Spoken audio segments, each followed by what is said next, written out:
오늘의 말씀은 호세아 11장 8절에서 11절까지입니다. 에브라임아, 내가 어찌 너를 버리겠느냐? 이스라엘아, 내가 어찌 너를 원수의 손에 넘기겠느냐? 내가 어찌 너를 아드마처럼 버리며 내가 어찌 너를 스보인처럼 만들겠느냐? 너를 버리려고 하여도 나의 마음이 허락하지 않는구나. 너를 불쌍히 여기는 애정이 나의 속에서 불길처럼 강하게 치솟아 오르는구나. 아무리 화가 나도 화나는 대로 할 수 없구나.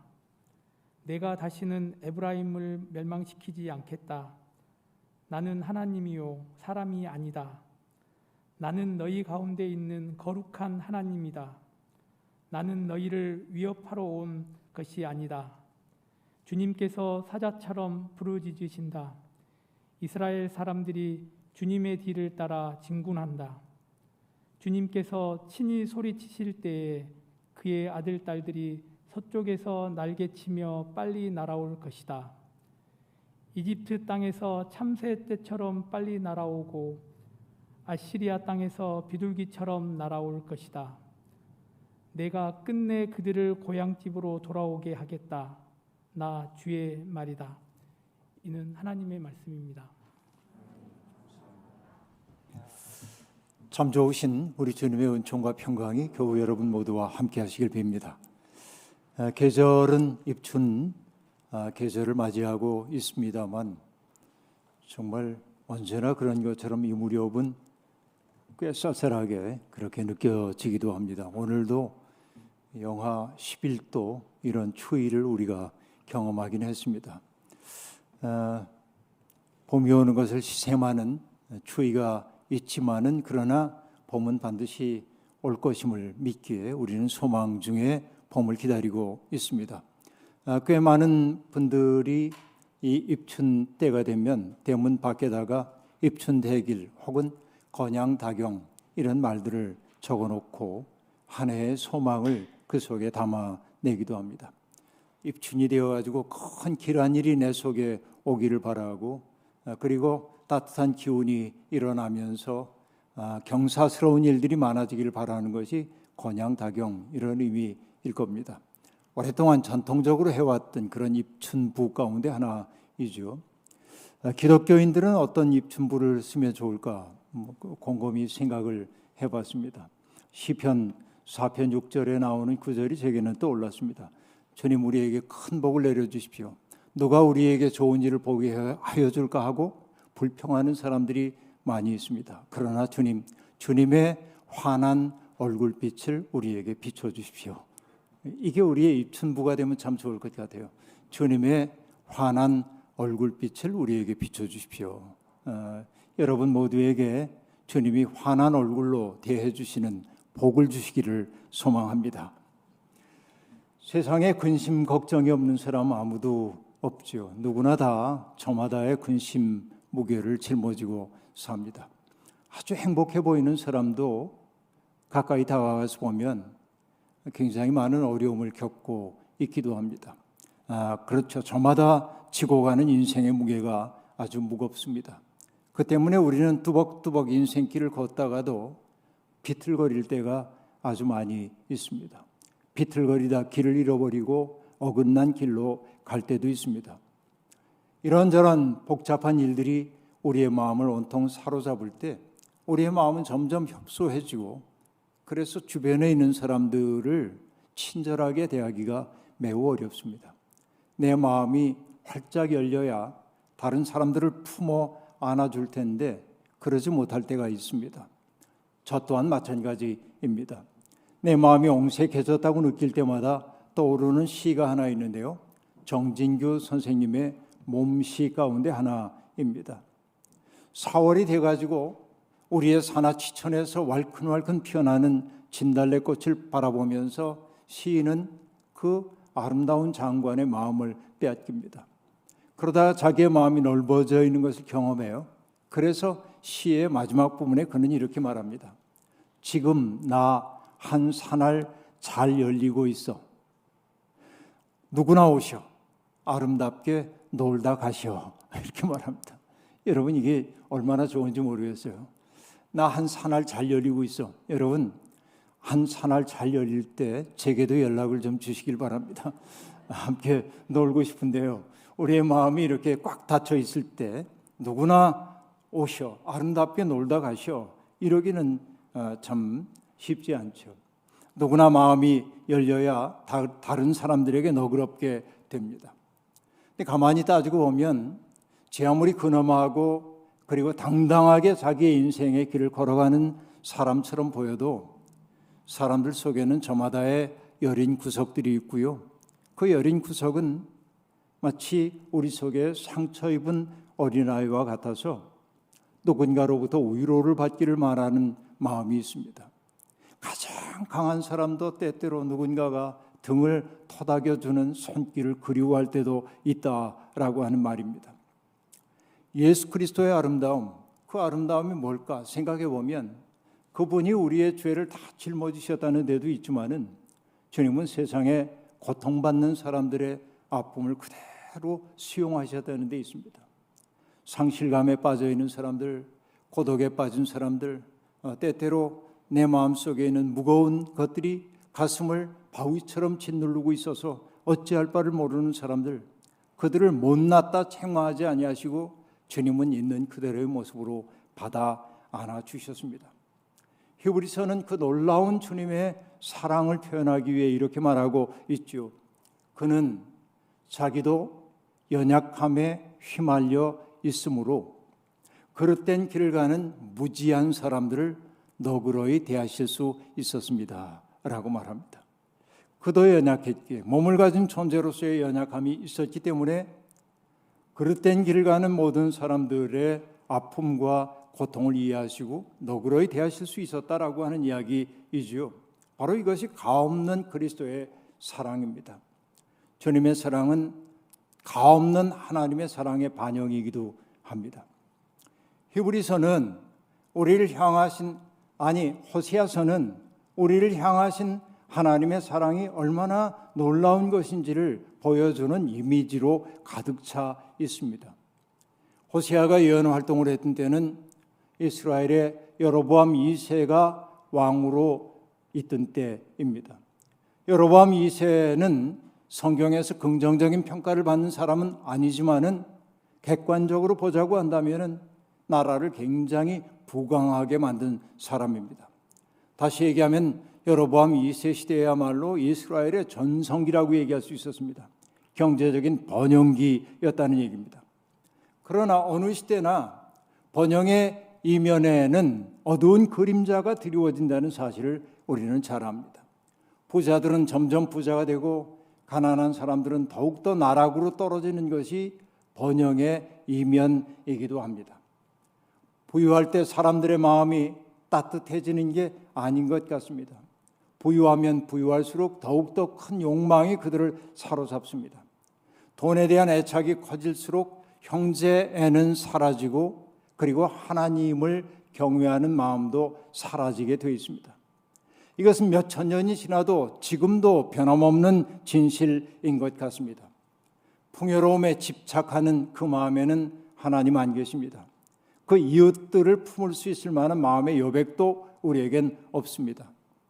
그래서 조금 극단적으로 말하자면 돈이라고 하는 것은 아가식으로 얘기하자면 공동체를 허무는 여우와 같습니다. 그 공동체의 아름다움을 허물어뜨린다 하는 얘기입니다. 여로보암 2세 때의 풍요로움, 그것이 영원히 지속될 것처럼 보였지만 그렇지 않습니다. 역사라는 게 변전을 거듭하는 것이기 때문에 그렇습니다. 여로보암 2세 시대에 그 동쪽에서 세력을 키운 것이 아시리아 왕인 디글랏빌레셀 3세입니다. 그는 아주 잔인한 정복 왕이었습니다. 나라를 어지간히 안돈하고 나자 그는 침략 전쟁을 벌이기 시작했습니다. 전쟁이야말로 왕들의 직무 가운데 하나였습니다. 왜냐하면 전쟁을 통해서 전리품들을 획득하고 또 사람들을 포로로 잡아 노예로 삼음으로 경제 발전의 그 계기로 삼으려고 했던 것이죠. 약소한 나라들에게 조공을 요구함으로 매년 자기들의 부를 키워가려고 했습니다. 이것이 디글랏빌레셀 3세가 했던 일입니다. 그 때문에 많은 민족들이 어려움을 겪었습니다. 그는 또한 반란의 싹을 미연에 방지하기 위해서 사람들을 이주시키기도 했습니다. 여기에 살고 있는 사람들을 다른 곳으로 보내고 다른 곳 사람들이 이쪽으로 이주하여 살도록 만들기도 했습니다. 우리가 성경에서 보는 사마리아 사람들, 그들은 유대인들에게 천덕꾸러기 신세를 면할 수가 없었는데 그 까닭 가운데 하나도 아시리아가 이방인들을 사마리아에 이주시켜 유대인들과 결혼을 시켰기 때문에 혈통의 순수성을 잃어버렸다고 얘기하죠. 그게 다 아시리아 시대의 비극이었던 것을 우리들이 알 수 있습니다. 아시리아의 침공 앞에서 이스라엘은 지리멸렬을 면할 수가 없었습니다. 여로보암 2세가 세상을 떠난 이후에 불과 10년 동안에 이스라엘은 5명의 왕이 즉위했습니다. 그러니까 불과 평균으로 따져봐도 2년밖에는 왕노릇 못했다는 얘기입니다. 3명이 쿠데타를 통하여 왕위에 앉게 되었습니다. 그만큼 이스라엘이 불안정한 사회였음을 보여주고 있습니다.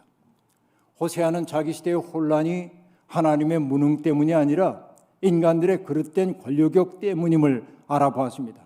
그래서 호세아서가 말합니다. 이스라엘이 왕들을 세웠으나 나와는 관계가 없는 일이다. 통치자들을 세웠으나 그 또한 내가 모르는 일이다. 은과 금을 녹여서 신상들을 만들어 세웠으나 마침내 망하고 말 것이다 라고 말합니다. 권력욕에 사로잡힌 사람들은 하나님의 뜻을 외면하고 왕으로서 당연히 해야 할 일들을 직무를 태만히 하면서 자기의 세력을 공고하게 하기 위해 누군가의 도움을 필요로 합니다.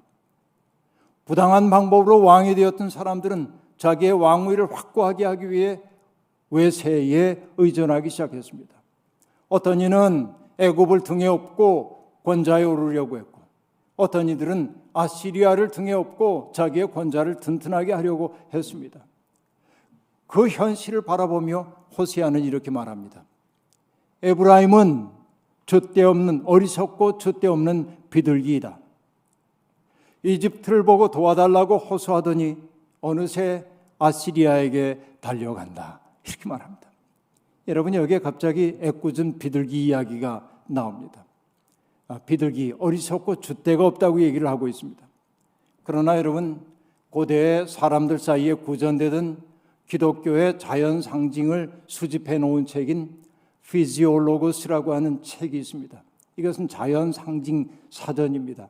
3세기경에 나온 것으로 보이는데 거기에 비둘기 편을 이렇게 제가 찾아봤습니다. 그러자 비둘기는 정절, 신실한 사랑, 고독한 기도를 상징한다고 그렇게 되어 있습니다. 그러니까 이스라엘에게 마땅하게 요구되고 있는 것은 하나님에 대한 정결함입니다. 하나님 앞에 서 있는 단독자로서의 경건한 모습이어야 합니다. 이게 비둘기로서의 이스라엘입니다. 그러나 그들이 어리석어졌어요. 그리고 줏대가 없어진 거예요. 하나님에 대한 정절 버리고 외세를 찾아간 겁니다. 다른 힘들을 찾아 나선 것이지요. 외세를 찾아서 자기의 힘을 공고히 하려고 하는 거 당장에는 굉장히 효과적으로 보입니다. 그러나 호세아는 그 역사를 꿰뚫어 보는 사람입니다. 그래서 이렇게 말하고 있습니다. 이스라엘이 바람을 심었으니 광풍을 거둘 것이다. 얼마나 놀라운 이야기입니까? 바람을 심어서 광풍을 거둘 거라고 얘기합니다. 곡식 줄기가 자라지 못하니 알곡이 생길 리 없다. 여문다고 하여도 남의 나라 사람들이 거두어 먹을 것이다. 그렇게 말합니다. 외세에 의존하는 그 세력의 어리석음을 그렇게 얘기하고 있는 것입니다. 그 때문에 호세아는 하나님의 백성들에게 이제는 외세가 아니라 힘 있는 사람들이 아니라 하나님께로 돌아가자고 그렇게 말하고 있습니다. 하나님은 이스라엘이 어릴 때부터 이집트에서 불러내셨고 걸음마를 가르쳐 주셨고 품에 안아 기르셨습니다. 죽을 고비를 만날 때마다 구원하여 주셨다는 것입니다. 그리고 하나님의 마음을 담아 이렇게 얘기합니다. 나는 인정의 끈과 사랑의 띠로 그들을 묶어서 업고 다녔으며 그들의 멍에서 그들의 목에서 멍에를 벗기고 가슴을 풀어 헤쳐 젖을 먹였다. 이렇게 말합니다. 어머니적인 상징, 하나님의 사랑을 어머니의 사랑에 빗대 이렇게 설명하고 있는 것입니다. 우리는 자주 엇나가고 비틀거리고 넘어지고 하나님의 뜻을 거슬러 행동합니다. 그러나 인간의 연약함을 너무나 잘 아시는 하나님은 우리를 보고 속상해 하시지만은 우리를 아주 버리지는 않으십니다. 인내하는 사랑과 친절함으로 우리를 붙들어 주십니다. 바로 이것이 인정의 끈입니다. 오늘 우리가 교동문을 통해 고백했습니다마는 시편 103편에 나오는 얘기, 주께서 우리의 체질을 아시는 거예요. 우리가 먼지에 지나지 않는다는 사실을 아시는 거예요. 그래서 우리를 불쌍히 여기신다고 그렇게 되어 있습니다. 하나님은 그렇게 값없는 사랑을 우리에게 베풀어 주십니다. 그러나 값없는 사랑이라고 해서 무가치한 것 아니죠. 영어로 priceless라고 얘기하면 price는 가격이고 risk는 없다니까 값이 없다. 여러분 무가치하다 그 뜻이 아니고 무한하게 값을 매길 수 없을 정도로 소중하다는 얘기죠. 하나님의 은혜는 그래요. 그런데 우리는 그것을 하찮게 여기곤 하는 것이죠. 그래서 저는 하나님의 마음을 헤아려 볼 때 하나님 얼마나 외로우실까 생각하는 거예요. 하나님의 마음을 외롭게 만드는 게 우리들이구나 생각하는 거예요. 하나님은 우리를 짝사랑하고 계신지도 모르겠어요. 왜냐하면 백성들은 언제나 하나님 아닌 다른 사랑을 찾아 떠나고 있기 때문에 그렇습니다. 호세아는 자기의 개인적 경험에 비추어서 하나님의 마음을 깊이 알아차렸습니다. 아시다시피 호세아의 아내 고멜은 그렇게 정숙한 여인은 아니었습니다. 아들과 딸 3남매를 낳아 기르면서도 그럴싸한 존재들이 나타나서 추파를 던지면 그 정부를 따라서 집을 떠나곤 했던 것이지요. 이 일이 반복되곤 하는 겁니다. 호세아는 배신감에 치를 떨 수도 있었습니다. 하지만 주님이 호세아에게 권고합니다. 너는 가서 다른 남자의 사랑을 받고 음녀가 된 그 여인을 사랑하여라 라고 말합니다. 그러면서 하나님이 말씀하시죠. 이스라엘 자손이 다른 신들에게 돌아가서 건포도를 넣은 빵을 좋아하여도록 나 주가 그들을 사랑하는 것처럼 너도 그 여인을 사랑하여라 라고 말합니다. 여러분 건포도를 넣은 빵이라는 건 어떤 얘기냐면 하늘 여신을 숭배하는 이들이 바치는 거예요. 그러니까 건포도를 넣은 빵을 좋아한다는 것은 하늘 여신 섬긴다는 건데 이스라엘 백성들에게 아주 보편화되어 있던 신앙의 양태 가운데 하나였습니다. 그런데도 하나님은 그들을 사랑했다는 거죠. 그러니까 내가 그런 것처럼 너도 내 아내를 그렇게 사랑하라고 얘기하고 있습니다. 어찌 보면 호세아의 삶 전체가 하나님의 가없는 사랑을 나타내는 하나의 징표였습니다. 하나님은 언약을 어기고 우상을 따라간 그 백성들이 당신께로 돌아오기를 애태우며 기다리고 계십니다. 한없는 사랑입니다. 사랑은 어찌 보면 유약해 보입니다. 그러나 그 사랑이 진짜 힘입니다. 그 사랑이 진짜 파워라고 하는 이야기입니다. 노자의 도덕경 40장에 나오는 얘기를 저는 늘 기억하고 있습니다. 반자도지동이라고 한 말인데 반자도지동, 약자도지용이라 하는 말이 나옵니다. 되돌아가는 것이 도의 움직임이라는 얘기예요. 그리고 도가 운영되는 것은 뭐냐면 강함을 통해서가 아니라 유약함을 통해서 작동한다는 거예요. 사랑이 그런 것처럼 반자도지동이요 그리고 약자도지용이라 하고 얘기합니다. 가을이 되면 나뭇잎들이 다 떨어져서 그 뿌리로 돌아감과 같이 겨울이면 철새들이 떠나온 곳으로 돌아가는 것처럼 사람의 참됨은 하나님께로 돌아가는 데 있습니다. 하나님은 의를 세우는 분이기도 하지만은 그러나 사랑이라고 하는 유약해 보이는 것을 통해 우리를 다스리는 분이기도 합니다. 사랑은 유약한 것처럼 보이지만은 실은 모든 것을 품는 가장 강력한 힘입니다. 그 때문에 호세아는 말합니다. 이제 주님께로 돌아가자. 주님께서 우리를 찢으셨으나 다시 싸매어 주시고 우리에게 상처를 내셨으나 다시 아물게 하신다. 헨리 나우엔 신부는 렘브란트의 그림을 보고 깊은 감명을 받아서 썼던 탕자의 귀환이라고 하는 책에서 집을 떠났던 둘째 아들 탕자의 이야기를 우리에게 들려줍니다. 그 탕자가 아버지의 유산을 받아가지고 자기에게 돌아올 유산의 몫을 받아서 외지에 나갔을 때 그는 인기 있는 사람이었습니다. 그러나 돈이 다 떨어지게 되었을 때, 빈털터리가 되었을 때 사람들이 더 이상 그를 상대해 주지 않았습니다. 그는 자기가 인기 있는 사람이라고 생각했지만은 그는 외지인에 지나지 않았습니다. 말할 수 없는 상실감이 그를 온통 사로잡았습니다. 심원한 고립감 속에서 그는 비로소 아버지의 집을 떠올립니다. 그때의 심정을 헨리 나우엔은 이렇게 설명하고 있습니다. 돌이켜보면 탕자는 전 재산을 잃고 나서야 비로소 인간의 근원으로 되돌아갈 수 있었습니다. 돼지처럼 대접해 주길 바라는 자신을 자각했을 때 비로소 스스로 돼지가 아니라 인간, 그것도 아버지의 아들임을 깨달았습니다. 이렇게 말합니다. 여러분, 이 문장 속에 굉장히 깊은 심원한 신학이 담겨 있다고 저는 그렇게 느끼고 있습니다. 탕자는 전 재산을 잃고 나서야 비로소 인간 존재의 근원으로 돌아갈 수 있었어요. 하나님께로 돌아갈 때 비로소 알게 되는 것이 있습니다. 그게 뭘까요? 하나님의 마음입니다. 하나님의 마음을 그때서야 알아차리는 거예요. 하나님은 당신을 우리를 한없이 사랑하시지만은 하나님은 우리를 강제하지는 않으십니다. 그런데 우리는 입술로는 하나님을 공경한다고 말하면서도 마음은 멀리 떠나 있죠. 하나님은 그런 우리를 보고 안타까워하실 뿐입니다. 마치 부모가 어긋나가는 자식을 보며 애끓이는 것처럼 하나님은 그런 마음으로 우리를 바라보고 계십니다. 자식이 욕심에 끌려가지고 하지 못할 일을 하는 걸 보는 부모의 마음은 찢어지듯 아픕니다. 자식이 분노와 원한과 질투의 감정에 사로잡혀 있는 것을 보면 부모는 애가 타지 않을 수 없습니다. 그 마음의 아픔, 부모가 나 때문에 얼마나 애태우고 있는지를 알아차리는 게 철든 사람들입니다.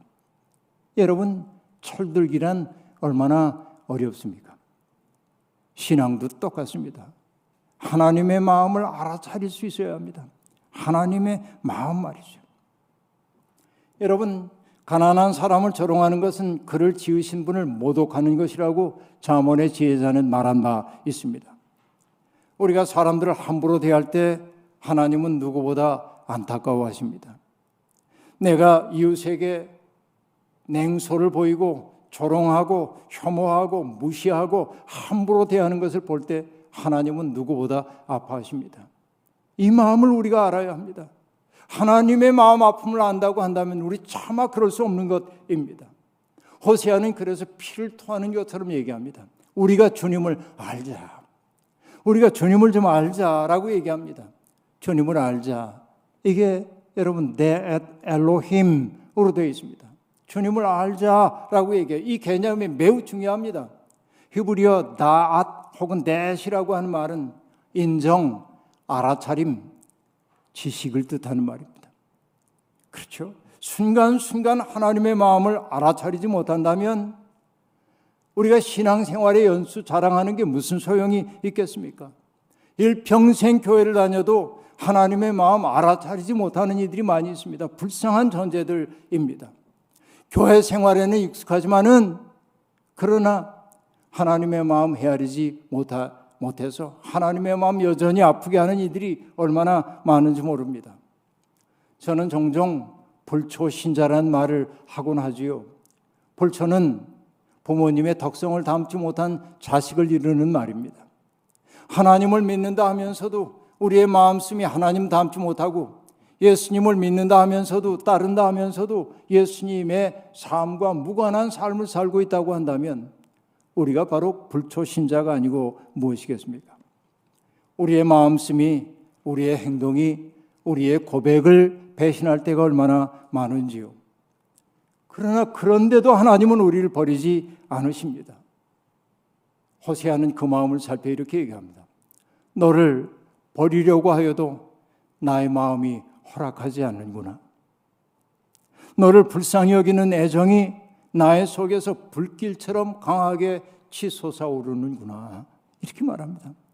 너를 버리려고 해도 그럴 수가 없다는 거예요. 이게 호세아가 들려주고 있는 하나님의 사랑의 마음입니다. 바로 이 마음이 자비의 마음입니다. 인생이란 어쩌면 그 마음을 얻기 위한 순례의 과정인지도 모르겠습니다. 예수님은 믿는 사람들 모두가 가슴에 새겨야 할 하나의 인생의 목표를 우리에게 제시해 주셨습니다. 너희 아버지께서 자비로우신 것 같이 너희도 자비로운 사람이 되어야 한다. 주님 그렇게 말씀하셨죠. 자비로운 사람이 된다고 해서 무골 호인처럼 살라는 말 아닙니다. 불의에 질끈 눈을 감고 살라고 하는 말도 아닙니다. 자비는 타인의 고통을 경감시켜 주려는 마음이라고 할 수 있습니다. 자비로운 사람이 된다는 것이 무엇인지를 가르치기 위해 주님은 선한 사마리아 사람의 비유를 들려주셨죠. 너무나 잘 아는 이야기입니다. 영성신학자인 매튜 폭스는 그것을 이렇게 설명하고 있습니다.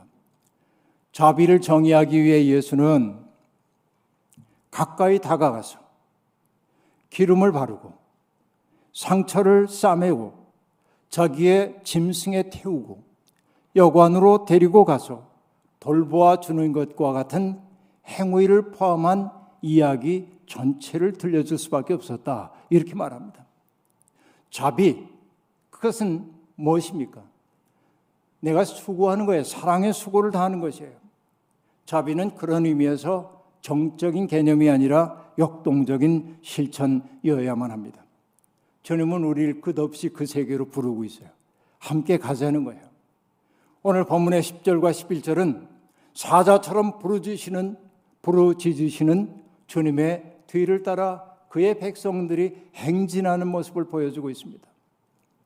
위험을 피하기 위해서 혹은 사로잡혀서 이집트로 혹은 아시리아로 갔던 사람들이 주님의 부르심에 응답하여서 주님의 뒤를 따라 행진하는 모습을 보여주고 있다는 얘기입니다. 이 역동적인 이미지, 주님이 앞장서고 백성들이 따르는 이 이미지를 바라보면서 저는 외젠 들라크루아의 그림 한 점이 떠오르곤 했습니다. 민중을 이끄는 자유의 여신이라고 하는 그림이지요. 거기에 보면 혁명이 일어나가지고 수많은 사람들이 죽어서 쓰러진 벌판에서 일부의 사람들이 총을 들고 혹은 칼을 들고 자유의 여신을 따르고 있습니다. 가슴을 드러낸 자유의 여신은 한쪽 손에 깃발을 들고 있습니다. 그것은 자유평등 박애를 뜻하는 삼색기입니다. 그 역동적인 이미지인 것입니다. 여러분, 프랑스 혁명을 염두에 둔 그림이죠. 그런데 여러분, 출애굽 공동체가 불기둥과 구름기둥의 인도를 받았던 것처럼 하나님은 사자처럼 용맹하게 그의 백성들을 이끌고 계십니다. 어디로? 자비의 세상으로 말이죠. 자비야말로 우리 모두의 영원한 고향입니다. 우리의 고향은 바로 자비로운 세상이에요. 우린 거기를 향해 가는 순례자들이라고 하는 얘기입니다.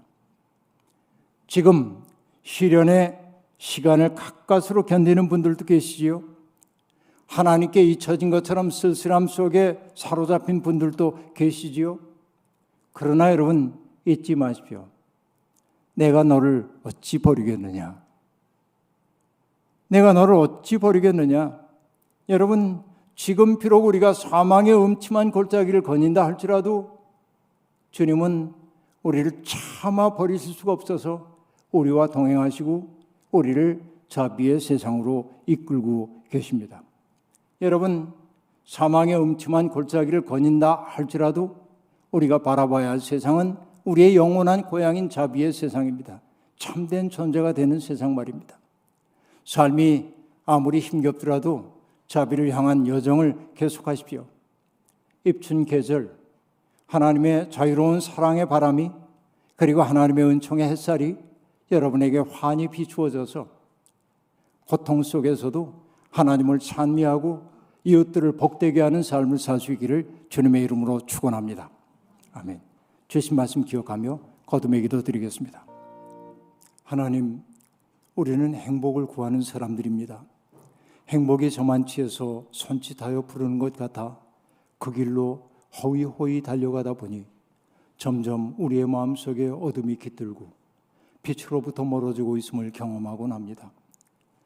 분주하게 살다 보니 우리의 마음은 협소해졌고 하나님을 향한 경외의 마음도 잃어버리고 이웃들을 향한 사랑의 마음도 잃어버릴 때가 아주 많이 있었습니다. 어긋난 길로 나아가는 우리를 보고 하나님이 아파하신다는 사실을 잊을 때가 많았습니다. 오늘 호세아를 통해 우리에게 들려주신 말씀에 감사합니다. 이제는 하나님의 마음을 알아차리고 살고 싶습니다. 우리의 영원한 고향인 자비를 향한 행군을 멈추지 않겠습니다. 앞서가시는 주님의 뒤를 따라 그 길로 나아가겠습니다. 주님, 우리의 동행이 되어 주시옵소서. 예수님의 이름으로 기도하옵나이다. 아멘.